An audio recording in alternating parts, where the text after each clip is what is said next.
as a country, are we safer or more at risk today than we were when Donald Trump left office? And what do we need to do if the latter is the case?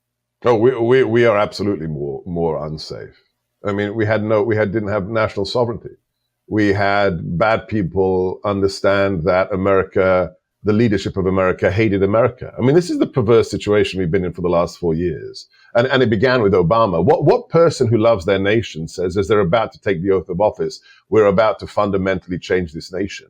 You don't love that which you wish to fundamentally change. And that's what Obama promised us. And that's what, Biden did by giving literally billions of dollars to a regime in Tehran that wants to see us dead, by not supporting Israel in their civilizational war with the jihadists, by telling Putin, well, whether or not it's a bad thing that Ukraine is invaded will depend upon the scale of the invasion. I mean, just stuff that if you read in a Tom Clancy novel, you'd say, are you smoking Hunter Biden's crack pipe, Tom? So yes, we are in a far more dangerous place because our enemies have been emboldened and in several cases actually helped by those in office. Think of one thing. You can have a lot of problems with Biden and Kamala. The most evil individual, and I mean that as a Catholic, as a Christian, the most evil person in the Trump administration is the current Secretary of Homeland Security. Because Alejandro Mayorkas, who had a very senior position in Obama's DHS, so he's not some kind of academic from Harvard who doesn't know what he's doing. He knew exactly what would happen when he opened the floodgates and when he dismantled the border regime we put in place for President Trump. The cartels are now stronger than they have ever been. This administration, through the actions of Mayorkas, Harris, and Biden, have killed over 100,000 Americans every year with drug overdoses, especially fentanyl, have enslaved innocent illegals, and have smuggled them into the country for the purposes of human trafficking, and have also affected the entry of malefactors into our country through those routes. So yes, the situation is dire, but the good news is the warriors are coming back, and there is no, just look at the constellation. We could talk about this for hours. I don't want to take anything for granted because the permanent bureaucracy is still there. The left is still insane. But think of just the names. President Trump, who took a bullet for us, literally. Tom Homan. Is there anyone better than Tom Homan to secure the border and deport all the criminals from our country? Then you go on. Kash Patel. Nobody better at the FBI. And on down the list. If any team can secure America, it's the people President Trump is bringing back to the White House and the cabinet. Do we need to designate the cartels in Mexico as a terrorist organization? I'm not going to comment on that. I will direct you to what Mike Waltz, the incoming national security advisor, and what Tom Homan and what President Trump himself have said on that issue. But these are not just drug smugglers. Let me just leave it at that. Okay. That being said, tell me what what have they said collectively that we should know to either that we're going to tackle them, that we're either going to designate them or that we're going to address them? So, dude, I have to walk a line here, okay? No, I mean, I guess what I'm saying is, have they been, you pointed to what they've said in the past. And I just want to, for the audience, have they been saying that we need to do that? I'm not trying to put you in a difficult Yes. Okay. Yes. Congressman Waltz has said that. Tom Homan has said that, and President Trump has said that repeatedly on the campaign trail. Right. So you go between the cartels and what you brought up about the border and the CBP One app. I think that we get lucky every day since 9/11. Yeah. And it's we've had an open border, and I mean, I don't know, maybe there's sleeper cells, I have no idea. But I'm just saying that how do you not, if you look to do harm to the United States and we have a bright light that says here's the door that you can come through. Right. I've got to believe that every day that we don't have something happen is a day that we were lucky, not that we were smart. After 9/11, we put all these measures in place to say, okay, let's not let, an airplane be the vehicle anymore. Right. But then we opened our southern border and said, just come this way. Look, Margaret Thatcher, the prime minister under whom I grew up in the UK, said exactly that. We have to be, on our toes every single day. They just have to be lucky once. And they almost killed her twice, with the Brighton hotel bombing before the Conservative convention and with the mortar attack on 10 Downing Street, right? So that's twice terrorists almost killed the elected prime minister. Look, I'll repeat what I said for the last since I moved here 16 years ago. And this is, in my book, Defeating Jihad, that propelled me to the White House the first time. It's not up to tier 1 Delta operators or JSOC. If you're a man, you are responsible for the safety of your family and your loved ones.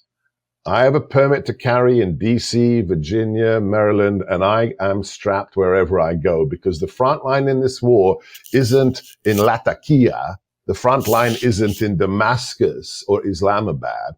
The front line is when you leave your house in the morning. Just think, I served as an expert on the Boston bombing trial. That's a marathon. In Boston, little boy blown up, scores wounded. That's on the streets of Beantown. So yeah, they only need to be lucky once and be responsible for yourself and your loved ones. But in 40 days' time, we will have a team in place that will take the war to those who wish to kill and hurt you and your family. They will be neutralized, or they will be removed from this country if that is the only option available to us. But you are responsible. I think the signals we send matter on all of this, right? Yes. So when Tom Homan, you mentioned him, he was on the show, and talking about the fact that once people know you come into this country illegally, we're sending you back. And I think to your point about looking out for each other, defending yourself, I felt like, thank God, Daniel Penny, that Marine veteran in New York City, got off, found not guilty, because what message does that send about looking out for your fellow citizen, your neighbor, when you see something wrong and you act, and then we prosecute someone like that? And I'm going to myself, what are we doing in this country? Like, a guy is being threatened. Somebody who is trained as a Marine says, my obligation as a citizen is to defend my fellow neighbor. And we go and prosecute the guy? Let me just, my first degree was philosophy and theology, and let me just go on a tangent here that's super important, because it's not about national security or politics. It's much deeper than that.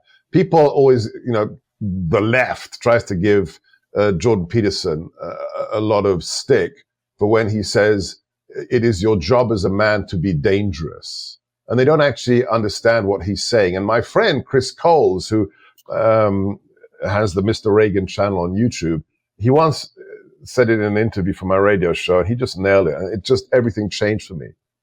If you're, suck it up if you don't like it, okay? If you're a feminist, sorry, cupcake, go and make me a sandwich. A man's response, not as you said citizen, no. Right. A man's responsibility is to be the final resort, right? You are if somebody comes down the street and tries to do ill to your wife, your children, your girlfriend, you're not going to call, the government to fix it. And you're not going to call a social worker, right? Because the cops aren't allowed. You are responsible. That's what Jordan Peterson says. By every man has to be dangerous. You have to control it. But when push comes to shove, you are responsible for the freedom and safety of yourself and your loved ones. But to your point of communication, look at this weekend in Paris. Look at the body language. Even left-wing prime ministers and presidents looked at this guy and realized the alpha dog is back.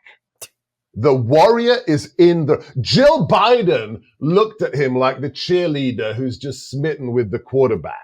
I mean, look at the Prince of Wales. No, seriously. I mean, She actually looked beautiful for a moment. She smiled so glowingly. I thought, is that Biden?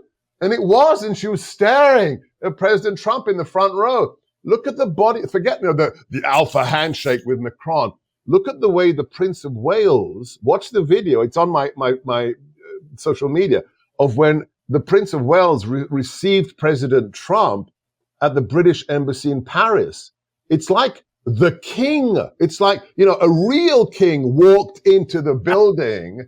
This is how everything is changing, and especially changes at 12 o'clock on January the 20th, because masculine, pro-Western, patriotic leadership is back. I'm going to quote a man of the left, a genius guy. I love him. He's the senior political writer for Spiked Online in the UK, Brendan O'Neill. And Brendan said this on my show recently. He said, he's trying to explain how from Brexit to Maloney to President Trump, what's happening.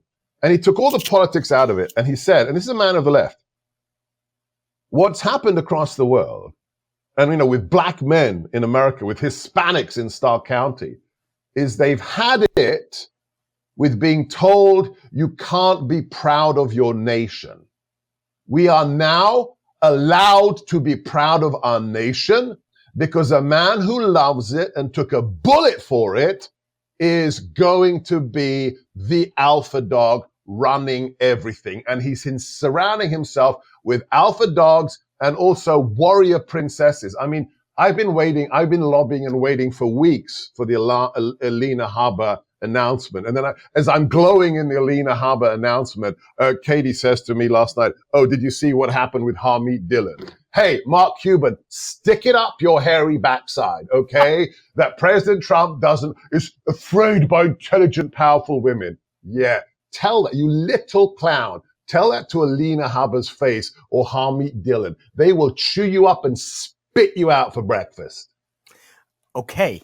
All right. Knowing that you were on, there's an essay that I had read a while back, and I dug it out because I wanted to talk to you about this specifically. Because at the time I read this, I thought about it profoundly. It was written in 2002, September 14th, 2002, by a guy by the name of, you may know him, Nigel Inkster. He is the former director of operations and intelligence at Britain's Secret Intelligence Service.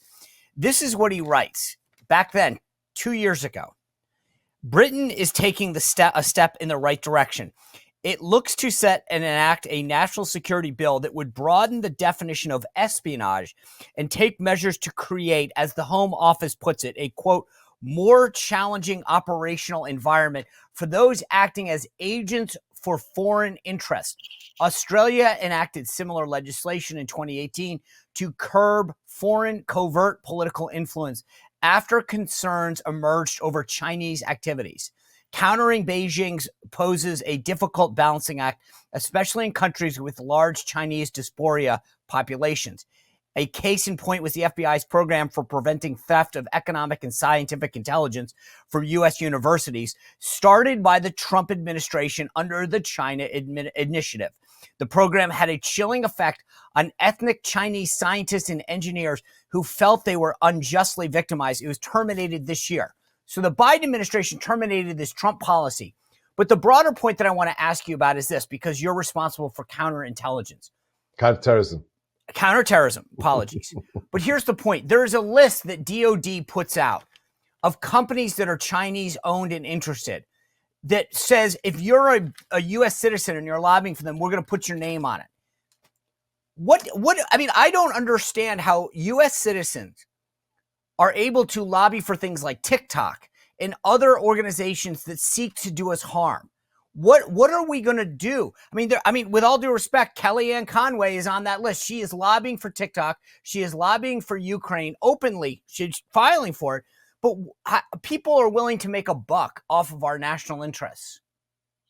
Well, look, first things first, I love President Trump's approach to this. I don't know if you recall, it's not enforceable under any modern labor law in America, but when we came into the Trump administration, Katie was a presidential appointee as well, we had to sign a little piece of paper that said we would not lobby for 5 years after we left the White House, and also that we would never, I think it was 10 years? No, lifetime ban. Or lifetime ban for foreign lobbying.